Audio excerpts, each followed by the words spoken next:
السلام علیکم ورحمۃ اللہ وبرکاتہ۔ وظیفہ ضروری ہے میں خوش آمدید۔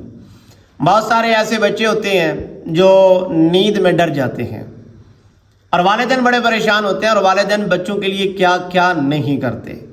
یعنی ماں ایک ایسا رشتہ ہے کہ رات کی نیندیں اپنی اولاد کے لیے قربان کر دیتی ہے، اور باپ ایسا رشتہ ہے نہ وہ سردی دیکھتا ہے نہ گرمی دیکھتا ہے، اولاد کے لیے دن رات ایک کر دیتا ہے۔ اب یہ جو پریشانی ہے کہ بچے سو رہے ہیں، دوران نیند ڈر جاتے ہیں، آج کی اس ویڈیو میں آپ کو لاجواب وظیفہ بتانے والا ہوں۔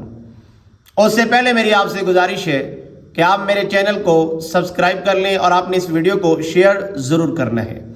آپ نے وظیفہ کرنا ہے 3 مرتبہ، صرف آپ نے دم کرنا ہے۔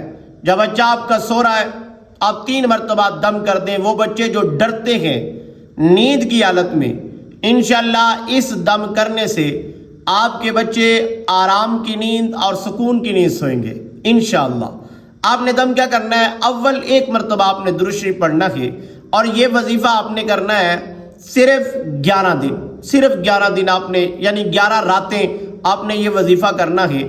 اول 1 مرتبہ آپ نے درود پاک پڑھنا ہے، اور اس کے بعد 7 مرتبہ سورۃ المؤمنون کی آخری آیات، یعنی افحسبتم انما خلقناکم عبثا وانکم الینا لا ترجعون سے لے کے آخر تک 7 مرتبہ اس آیت مبارکہ کو پڑھ کے آپ نے پھونک مارنی ہے، اور پھر اس کے بعد دوسری مرتبہ آپ نے پھر درود پاک پڑھنا ہے، اور پھر اسی ہی آیت مبارکہ کو آپ نے پھر 7 مرتبہ پڑھنا ہے، اور آپ نے پھر پھونک مارنی ہے، اور تیسری مرتبہ پھر آپ نے درود پاک پڑھنا ہے، اور 7 مرتبہ افحسبتم انما خلقناکم عبثا وانکم الینا لا ترجعون، یہ آیت پڑھ کے آپ نے پھونک مار کے اور پھر درود پاک پڑھنا ہے، اور پھر آپ نے کوشش یہ کرنی ہے کہ اپنے اوپر بھی پھونک مار لینی ہے، اور پورے گھر میں، یعنی آپ جس کمرے میں ہیں یا آپ جس جگہ پہ ہیں وہاں پر بھی پھونک مار دیں۔ انشاءاللہ آپ کا بچہ وہ جو نیند میں ڈر جاتا تھا، یہ دم کرنے سے وہ بچہ آپ کا اب انشاءاللہ نہیں ڈرے گا۔